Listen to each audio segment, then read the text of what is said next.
Allez. Bon. Dos. 2, 3, 4, clap. Je vais vous présenter aujourd'hui un petit exposé sur la pensée de Henri Bergson, qui est tiré de ce que j'ai fait en mémoire de master. Le but de mon mémoire, c'était d'essayer d'expliquer l'émergence de nouveaux courants dans la société à l'aide de Bergson. Alors, principalement, son livre s'appelle « Les deux sources de la morale et de la religion ». Alors, on aura l'occasion d'y revenir, de représenter ça plus clairement. Mais l'idée, c'était un peu, dans ce livre, Bergson présente une vision du social, une vision vitaliste du social. Donc le vitalisme, très rapidement, c'est l'énoncé d'un principe qui a un principe en plus de la matière, que la matière ne suffit pas à expliquer les choses. Et du coup, c'est dire qu'il y a un principe vital. Après, ça dépend d'un vitaliste à l'autre, c'est pas forcément le même. Et aujourd'hui, je vais juste essayer de comprendre la possibilité de l'extrême droite et ce qu'elle apporte en plus. Donc, c'est pas exactement le même sujet, c'est pas du tout le même sujet que mon mémoire.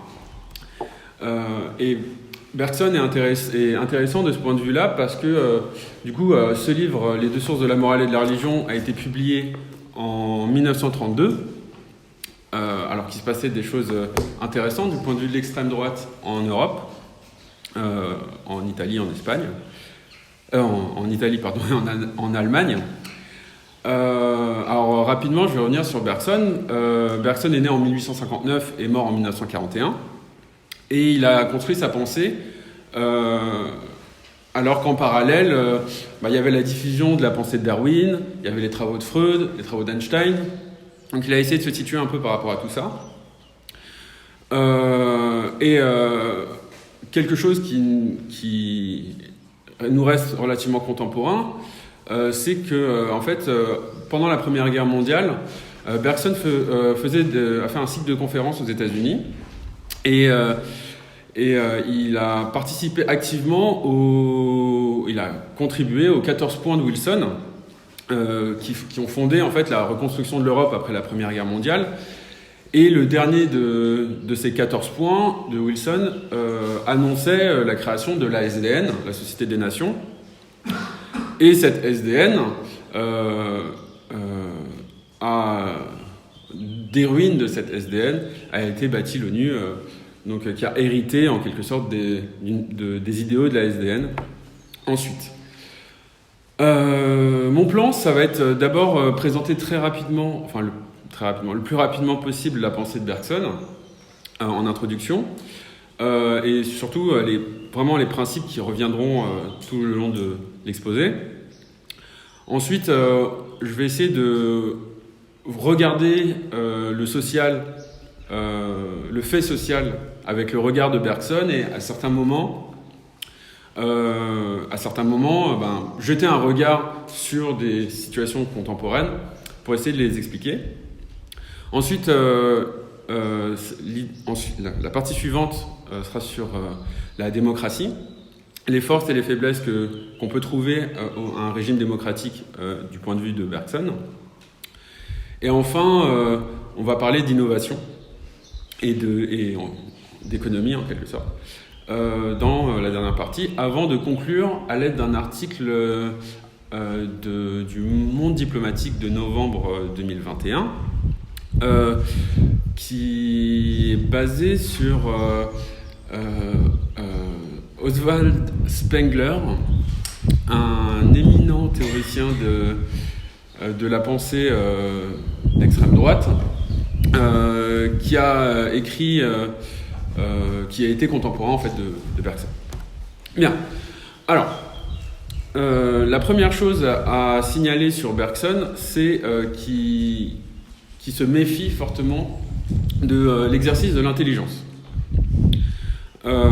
Pour Bergson, l'intelligence, c'est une fonction d'esprit qui est tournée vers le monde pour agir sur ce monde. C'est vraiment un outil comme un animal va avoir une pince, ou un dard ou autre pour agir sur son environnement. Nous, on a l'intelligence pour agir sur notre environnement. Et le savoir produit par l'intelligence, c'est un savoir qui a une vocation pratique et pas c'est pas un savoir qui est destiné à comprendre les choses et à comprendre la réalité des choses. C'est appuyé par le fait, alors Bergson l'annonce, mais les neurosciences l'ont vérifié, c'est que la fonction du cerveau, c'est pas du tout de connaître, c'est de maintenir notre attention à la vie. Donc, faut pas croire que parce qu'on a un cerveau, on est prédestiné à penser et à comprendre le monde. C'est pas sa fonction première. Autre chose d'important quand on essaye de penser avec Bergson, c'est le problème du langage. Encore une fois, très rapidement, l'idée de Bergson, c'est que le mouvement du langage, c'est pas la même chose que le mouvement du réel. Il faut absolument faire attention à notre usage du langage quand on pense, parce que dans le langage, il y a un certain dépôt de plein de choses qui nous empêchent de voir le monde. Et enfin, du coup, qu'est-ce qui reste pour penser la condition humaine ? Qu'est-ce qu'on peut dire de la condition humaine une fois qu'on a posé toutes ces limitations ? Alors, c'est que pour Bergson, le but du savoir, c'est pas de dépasser la condition humaine et de se placer d'un point de vue, on va dire, le plus proche possible de l'omniscience, c'est de sympathiser avec le monde qui nous entoure ou le monde qui est en nous. Donc cette partie-là était principalement basée sur la pensée et le mouvement de Bergson. Pour plus d'informations, vous pouvez consulter l'introduction notamment, très bien, parce qu'il présente le mouvement de toutes ses œuvres. Et il a été publié en 1934, mais en fait c'est plein de conférences qu'il a données tout au long de sa carrière, qui sont compilées dans cet ouvrage, et c'est un ouvrage sur la méthode de Bergson. Ensuite, deuxième partie de l'introduction, c'est cette fois-ci basé sur une partie du livre Le Bergsonisme de Gilles Deleuze. C'est vraiment une manière de cristalliser un peu tout ce qu'on a dit précédemment entre deux manières de voir, donc ou deux manières ou deux oppositions différentes suivant la manière qu'on va avoir de penser. Donc l'opposition usuelle qu'on utilise quand on pense, quand on fait usage de l'intelligence, c'est l'opposition possible-réelle. Pour Bergson, cette opposition est très mauvaise pour penser le monde, parce que cette opposition, on va dire, dégrade le réel. Tout d'abord, d'un point de vue qualitatif, le réel est toujours décevant quand on le regarde de ce point de vue-là, parce que parce qu'il est imparfait. Donc la phrase qui résume un peu ça, c'est la perfection n'est pas de ce monde. Donc c'est aussi une question de quantité. Quand on pense comme ça, le réel qui se produit, il est plus pauvre quantitativement que le réel, que parmi l'ensemble des possibles, il n'y en a qu'un seul qui est réalisé. Donc il y a plein de possibles, mais un seul réel. Donc il y aurait plus de possibles que de réels. Et enfin, c'est une question de procédure, en quelque sorte. Si on pense dans l'opposition possible-réel, ça voudrait dire que le possible précède le réel, ce qui n'est pas possible. Voilà. Voilà. Donc à cette opposition qui est en fait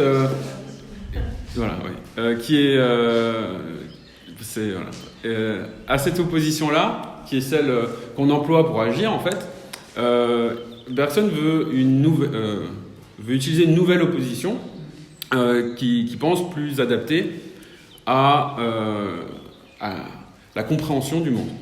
Et c'est l'opposition actuelle et virtuelle, Pour lui, tout ce qui est virtuel, en fait, c'est tout ce qu'on va ruminer tout au long de nos vies, en fait. C'est un ensemble de choses qui sont indéfinies et qui vont, qui viennent et qui sont du coup vraiment indéfinies. Et l'actualisation, ça va être la configuration à un certain moment d'une toute petite partie de tout cet amas qu'on traîne avec nous tout le temps. Donc actualiser, c'est juste affirmer quelque chose, mais affirmer quelque chose de très restreint. Et c'est parce que, donc c'est une définition, mais très restreinte. Et d'un autre côté, le virtuel, ça va être le tout par exemple de quelqu'un, mais c'est un tout parce qu'il est indéfini. Voilà. Donc c'est vraiment comme ça qu'on va essayer de penser le social avec Bergson. Et donc on va commencer avec la question de l'obligation sociale. Donc là on arrive vraiment aux deux sources de la morale et de la religion. Alors là j'avais une belle carte à montrer. C'est la carte du vote au premier tour de l'élection présidentielle. Et on voit que les zones où, en France, où l'extrême droite est arrivée en tête au premier tour, c'est principalement des zones rurales et des zones qui ne sont pas exposées aux effets de l'immigration. Et on va essayer de penser avec personne et de voir que il y a peut-être une explication immédiate à ça, relativement immédiate à cette chose. Pour Bergson, la société, c'est quelque chose qui est contenu en nous. Donc le fait social, c'est quelque chose qu'il faut prendre par le biais de l'introspection. On le prend de ce biais-là en constatant qu'il y a en nous un moi social avec lequel on cohabite en permanence. Donc ce moi social, c'est un espèce justement de moi virtuel. Et à chaque fois qu'on agit, on agit finalement dans une relative harmonie avec ce moi social qui contient un peu tous les réseaux de sens qui font qu'on se définit en tant qu'être humain, qu'on se définit par rapport aux autres, qu'on définit sa place dans notre groupe, dans notre communauté, dans la société. Et si on prend le fait social comme quelque chose qui est en nous, tout ce qui est obligation, tout ce qui est devoir, en fait, ça s'exerce non pas tant vis-à-vis des autres que vis-à-vis de soi-même.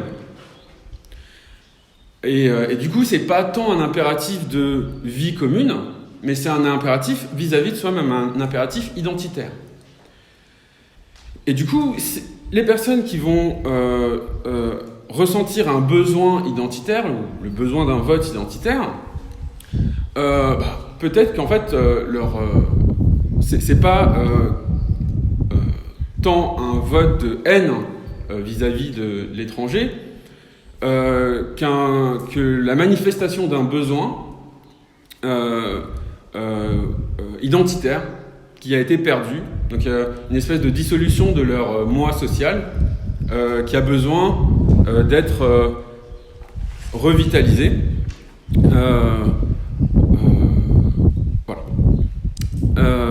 Ensuite, on va essayer de sortir un peu de l'introspection. Mais d'abord, il y a ce moi social, il faut expliquer un peu comment il se constitue. On a tendance à parler de la morale, historiquement, comme quelque chose, quelqu'un de très, qui a une morale exemplaire, c'est quelqu'un qui s'est construit par la force de son caractère, qui a toujours été intransigeant, qui est imperturbable face à toute la bassesse du monde qui trône au-dessus. Pour Bergson, la morale, c'est pas du tout ça. Pour lui, la morale, c'est des chemins en fait qui ont déjà été tracés pour nous. Et en général, quand on est dans un endroit un peu sauvage et qu'on voit un chemin déjà tracé, on n'est pas bête, hein, on va suivre le chemin, on va pas s'embêter. Et pour Bergson, la morale, c'est exactement ça. C'est quelque chose qui a été tracé déjà pour nous et qu'on nous a appris à suivre au fur et à mesure. Et donc pour lui, pour Bergson, ce qui est constitutif de la morale, c'est un ensemble d'habitudes. Et en l'occurrence, pour lui, la morale, c'est l'habitude de prendre des habitudes. Néanmoins, si parfois, suivre ces chemins déjà tracés, ça suffit pas. Parfois on hésite, parfois on est face à des cas de conscience, parfois suivre les chemins déjà tracés, ça ne suffit pas.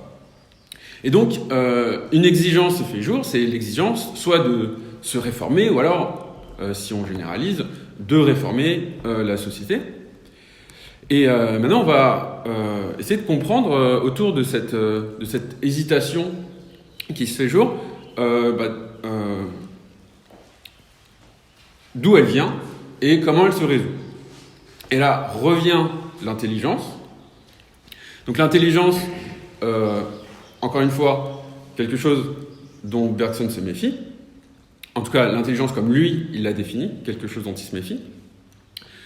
Donc, par le biais de l'intelligence, quelque chose va se manifester à notre conscience, un problème va se manifester à notre conscience, et c'est par l'intelligence qu'on va tenter de résoudre ce problème. Donc l'intelligence, d'un point de vue social, c'est un besoin. On a besoin d'intelligence pour agir, et étant donné que c'est l'outil principal de l'être humain, de toute façon, c'est l'outil qu'on va avoir tendance à utiliser à chaque fois qu'on va être face à une situation, que ce soit dans le monde physique ou dans le monde social. Néanmoins, et c'est là qu'on sort du domaine de l'introspection, l'intelligence, ça peut aussi être une menace collective, parce que si l'intelligence crée un écart vis-à-vis de la norme dans un cas particulier, pour une personne, elle peut la créer pour 2, pour 3, pour plein de personnes, et dans ce cas-là, menacer complètement la norme sociale, et dans ce cas-là, ce serait un danger pour la communauté en tant que cadre qui permet une vie harmonieuse avec soi-même et avec les autres. Ce qui fait que la manière qu'on va avoir de formuler les problèmes et de les résoudre dans la société vont être conditionnés par des restrictions morales sur l'intelligence. Donc, l'idée, c'est que l'intelligence peut apporter des solutions, mais peut pas être un vecteur de changement social global, parce que c'est limité. Néanmoins, c'est un peu histoire de dire que il n'y a pas, si l'intelligence ça permet pas forcément de s'émanciper, puisque c'est conditionné. On a quand même des exemples clairs dans l'histoire de l'humanité qui montrent qu'il y a des moyens de changer les choses. Donc Bergson prend plusieurs grands appels. Alors lui, il se focalise surtout sur la Déclaration des droits de l'homme et du citoyen. Et en général, les doctrines qui ont énoncé le principe de l'humanité, un principe d'humanité. Donc Bergson était juif, mais il était fasciné par le christianisme, notamment parce que si le judaïsme était destiné à un peuple élu, le christianisme passait à une notion d'humanité, et donc sortait du cadre communautaire habituel pour proclamer un principe qui justement permettait de briser toutes les barrières de la société et du coup de reconfigurer la société. Un autre exemple qui est intéressant, c'est celui du communisme. Alors le communisme, on connaît tous comme une doctrine, comme voilà, la pensée marxiste et son application. Mais pour la plupart des communistes, pour les ouvriers, pour les agriculteurs russes, c'était pas un ensemble théorique parfaitement construit, c'était un espoir, une émotion. Et du coup, pour Bergson, c'est vraiment ça qui est un vecteur de changement social, c'est arriver à un certain état d'émotion, mais c'est pas trop le but de cet exposé, même si on y reviendra plus tard dans le développement. Donc, Ou des flics. Pardon ? Ou des flics. Ou des flics, le communisme. Pour l'ouvrier et le paysan, ça peut être aussi des flics. Des flics ? Ouais. Le communisme. Surtout pour les paysans. C'était pas qu'un espoir et une émotion. Quoi. C'était ? Le communisme. Ouais, mais des flics. Ouais, des flics, on dit rapidement pour dire de la répression. Quoi. Ouais, alors au début, non. Genre, dans l'idée de la collectivisation, il y avait quand même de l'espoir.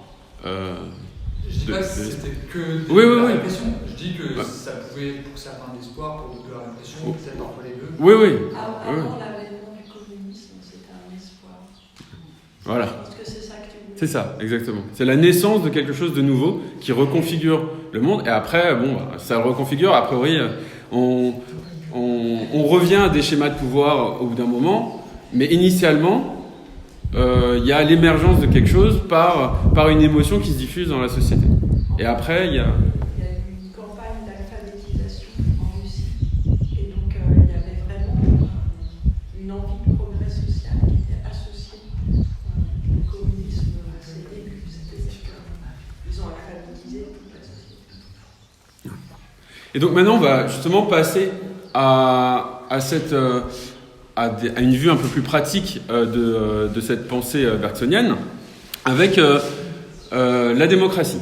Comment Bergson pense la démocratie et comment il voit les apports et les limites de la démocratie. Pour Bergson, une société qui serait uniquement centrée sur la communauté, un régime donc, non démocratique, serait orienté autour de 3 principes, l'autorité, la hiérarchie et la fixité. Et pour Bergson, le fait d'énoncer ces 3 principes, ça permet vraiment de mettre en parallèle les 3 principes de la devise démocratique française qui ont été proclamés en 1880, liberté, égalité, fraternité.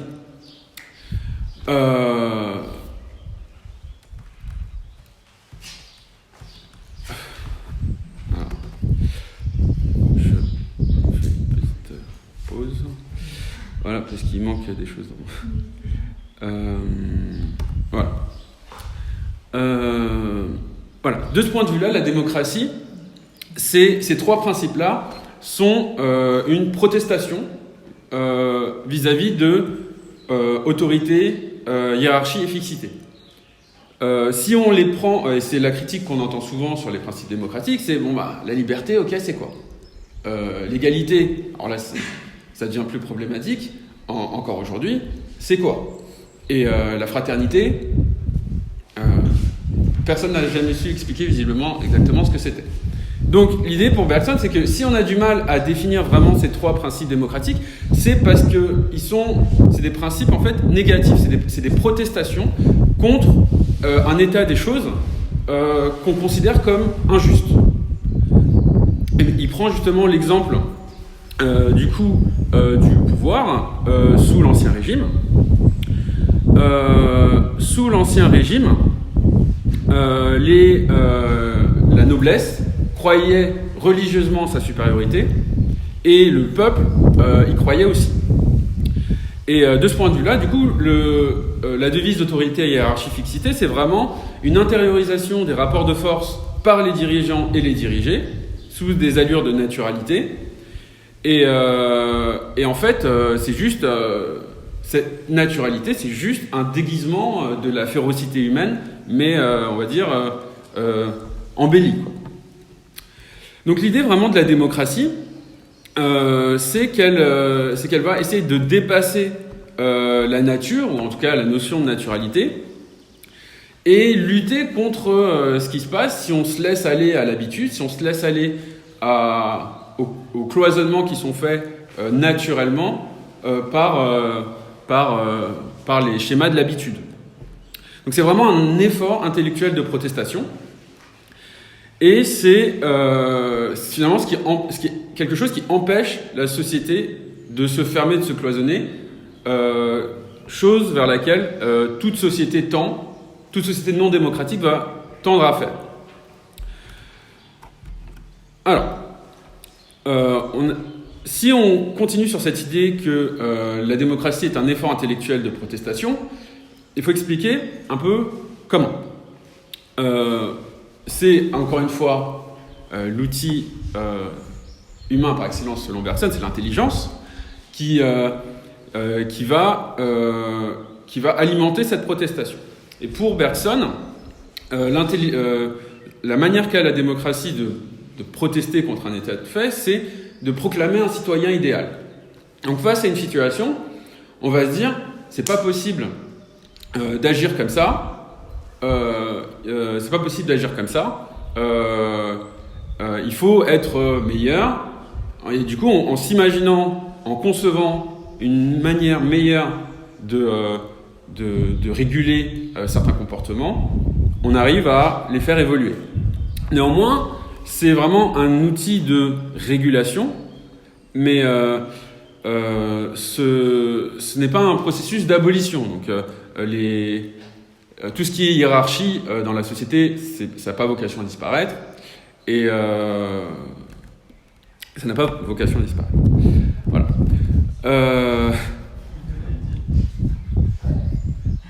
Voilà. Donc, de ce point de vue-là, la démocratie, c'est un apprentissage et un désapprentissage. On apprend à lutter, donc à créer ce citoyen idéal, et on désapprend certaines définitions de la hiérarchie, par exemple, dans la société, en proclamant de nouvelles normativités. Et du coup, vraiment, la démocratie, de ce point de vue-là, c'est génial, puisque ça empêche la société de se refermer sur elle-même. Néanmoins,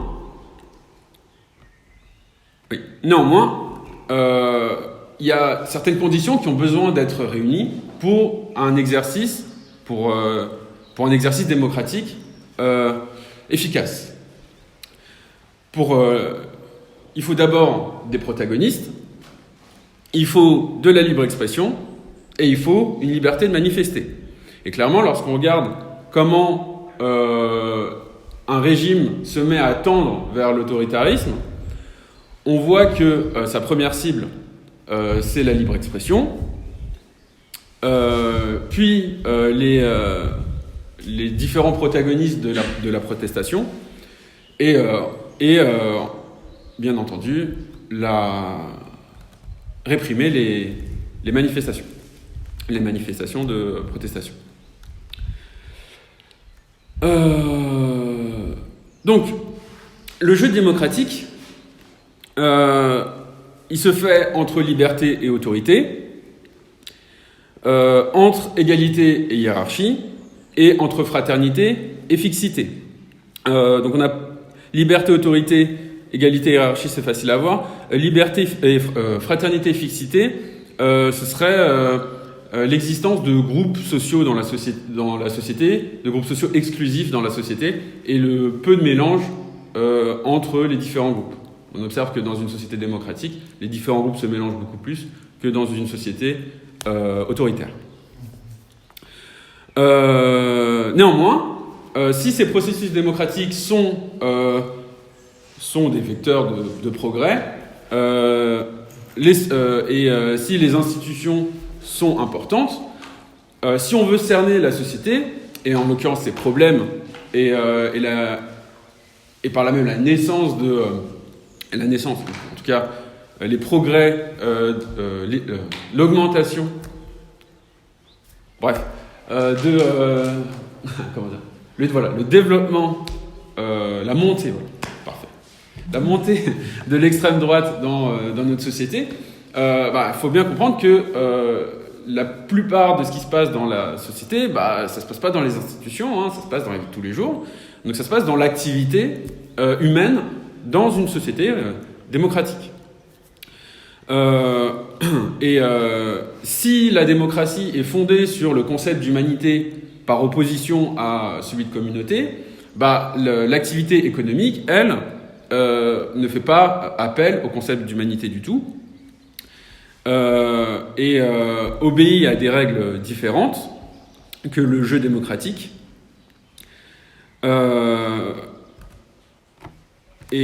Du coup, il faut essayer de comprendre un peu comment fonctionne cette économie du point de vue de Bergson. Donc il y a vraiment... L'idée, c'est de regarder la mécanique économique, l'objet de l'économie, la destination de l'économie et son rapport à l'économie à l'humanité qui l'accomplit. Alors, donc c'est la dernière partie avant la conclusion. Je suis désolé, peut-être que j'ai pas très bien compris là pourquoi tu faisais intervenir tout à coup l'économie. Alors, si on essaie de comprendre la société, enfin de regarder la société, regarder les institutions c'est bien, mais c'est pas l'essentiel de la société. On n'est pas tout le jeu tout ce qui se passe dans la société, c'est pas le fait des institutions. La plupart des choses qui se passent dans la société, c'est aller travailler, c'est des activités culturelles, c'est aller faire ses courses, c'est voilà. Donc on n'est pas là tous les jours, on se lève, on débat politiquement, on n'est pas dans le jeu démocratique en permanence. La plupart du temps, on est juste dans l'activité, on est en train d'agir, à faire des trucs, voilà, donc travailler, acheter, machin, etc. Okay. Donc, de ce point de vue-là, on peut regarder les reproches qu'on fait à la science en ce moment ou même avant. On peut prendre ça par ce qui s'est passé avec les vaccins récemment, ou même déjà la méfiance qui grandissait en France à l'égard des vaccins.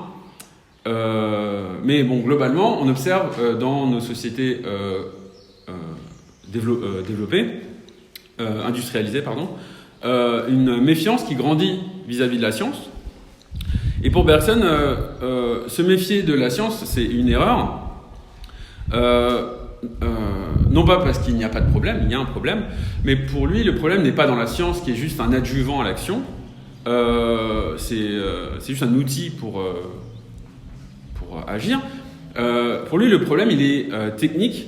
Alors lui, il appelle ça l'esprit d'invention. Pour Bergson, le problème, c'est l'exercice de l'esprit d'invention, et sa manifestation sociale à cet esprit d'invention qu'il appelle le machinisme.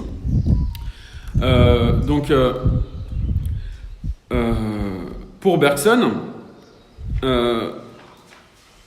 on veut... Alors, je vous rappelle qu'il écrit en 1932, mais cette critique est encore plus vraie aujourd'hui. Pour lui, le machinisme, plutôt que de satisfaire à des besoins réels, a tendance à créer de nouveaux besoins superflus. Et vraiment, on veut inventer, à tout prix inventer. Et pour lui, c'est vraiment ça le mot d'ordre de l'activité humaine depuis déjà très longtemps. Mais sauf que tout ce qu'on invente, ça répond pas à des besoins déjà existants. Ça répond à des besoins qu'on crée artificiellement. L'exemple type, c'est la 5G. Voilà, la 5G, je dis pas qu'elle va rien apporter, la 5G. Je dis juste qu'elle répond à aucun problème de la société actuelle. On crée la 5G, alors qu'on n'a pas grand-chose à en faire encore, mais on trouvera bien des choses à faire avec la 5G. Mais on crée la 5G sans avoir en tête qu'il y a des problèmes sociaux aujourd'hui, et sans que ce soit une réponse à un problème qui existe déjà. Et donc, si cette mécanique continue, quand cette mécanique, le fonctionnement de cette mécanique économique fait qu'il y a deux problèmes. Le premier, c'est le perte de la sens de nos vies, la perte du sens de nos vies, et le deuxième, c'est la perte de foi en l'avenir. Et donc, encore une fois, il écrit ça en 1932. Et on remarque qu'on peut dire la même chose aujourd'hui. C'est qu'en fait, on exalte le moment présent. Et cette exaltation, elle est en fait finalement tout simplement nourrie de nos peurs, parce qu'on perd le sens de nos vies et parce qu'on perd foi en l'avenir. Donc clairement, on observe sur les 30 dernières années une réduction ce qu'on peut appeler le temps d'attention. C'est vraiment, au fur et à mesure, on arrive sur du temps de plus en plus court, ne serait-ce que dans les polémiques, les débats, tout ce qu'on veut. C'est vraiment tous les jours, il y a quelque chose de nouveau. Parfois, dans la même journée, il y a plusieurs choses nouvelles, plusieurs problèmes nouveaux qui émergent. Parce que vraiment, l'intervalle de temps dans lequel on se place quand on pense, il devient de plus en plus court. Et en fait, ce qui se passe globalement ici, c'est qu'on s'est retrouvé par le biais de l'esprit d'invention d'un pouvoir potentiel sur les choses vraiment beaucoup, beaucoup plus grand que ce que notre responsabilité est capable d'assumer.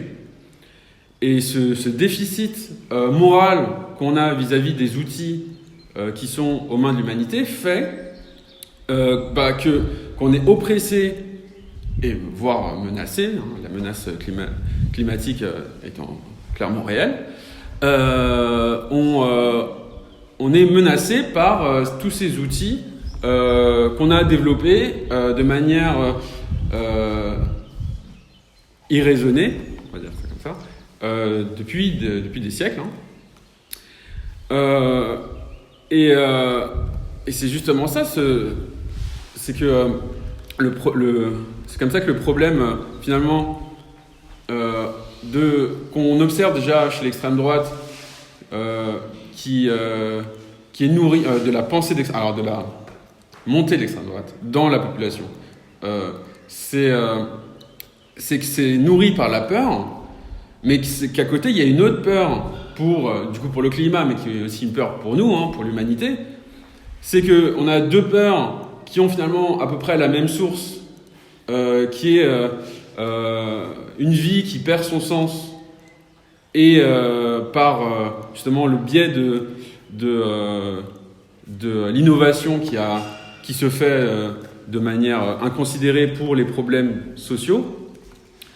Et on se dit que c'est quand même incroyable qu'il y ait deux groupes dans la société qui constatent les deux versants d'un même problème, mais qui sont incapables de se réunir. Et encore une fois, je parle vraiment de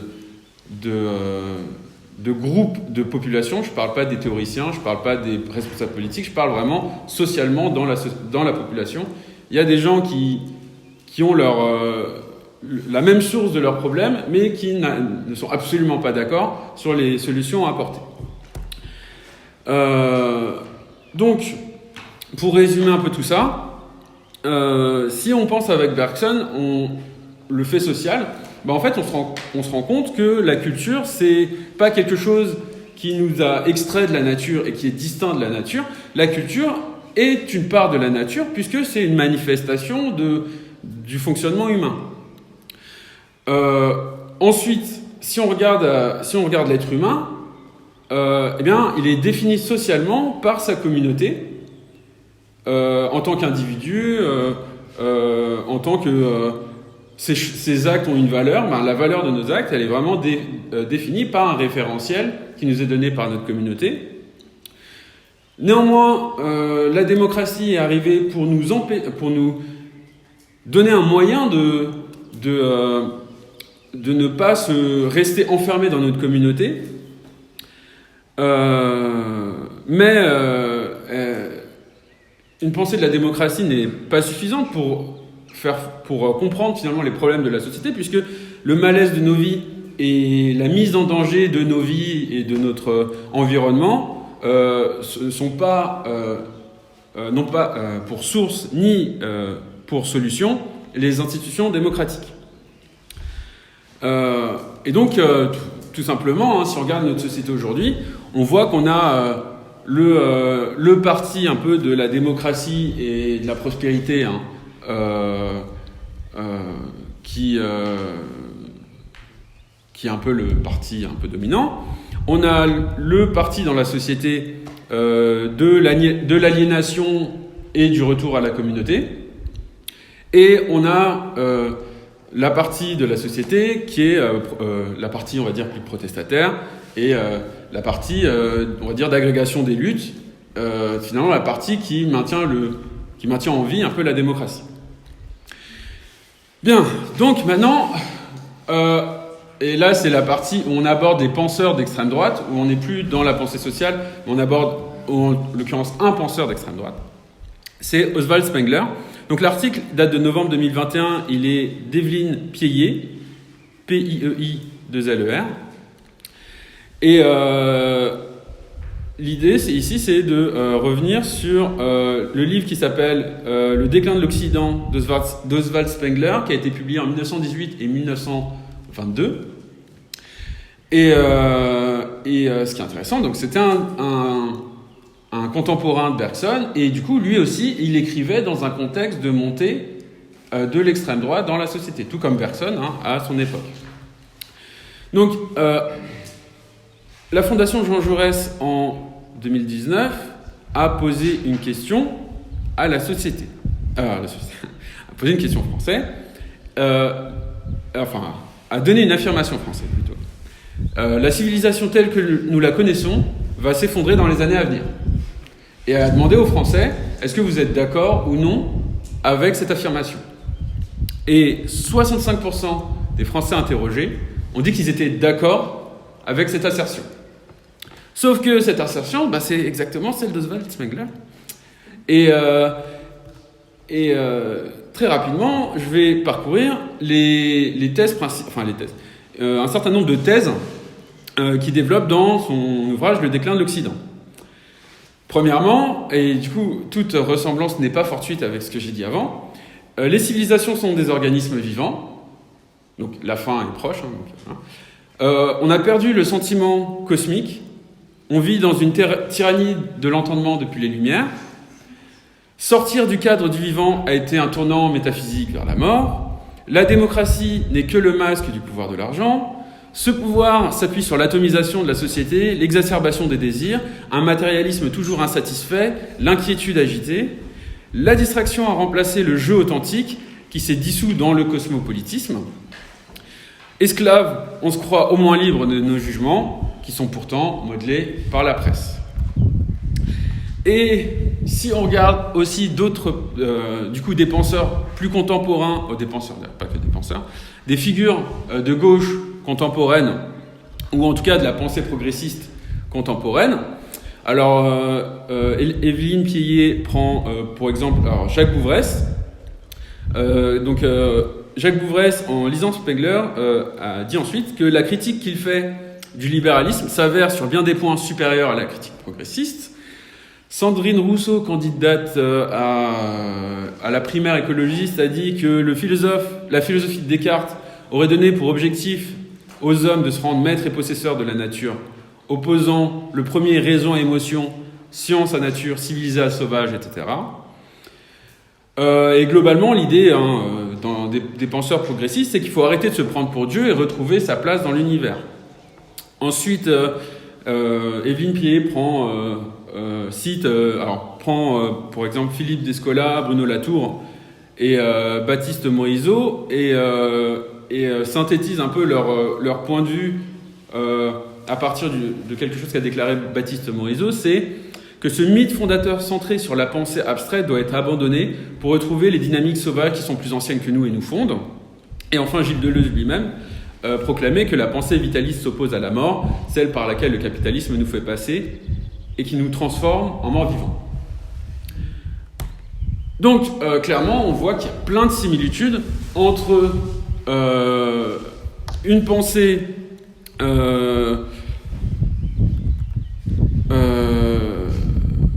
une pensée, voilà, entre la pensée de l'antirationalisme universaliste, entre la pensée de l'antirationalisme universaliste de gauche et avec les penseurs de la révolution conservatrice de droite. Néanmoins, il y a quand même de grosses différences entre les deux, hein. Et ça tient à ce que Bergson qualifie de... Voilà, donc il y a d'un côté le parti de la communauté et de l'autre le parti de l'humanité. Donc il y a d'autres... si on prend d'autres affirmations de Spengler, là c'est difficile de trouver des correspondances dans les penseurs progressistes. Donc pour Spengler, l'humanité est un concept zoologique ou un mot vide de sens. Il n'y a que des peuples. Un peuple, c'est une âme née du milieu. L'étranger est dangereux car porteur d'altérité. Il n'est d'ailleurs ni inférieur ni supérieur.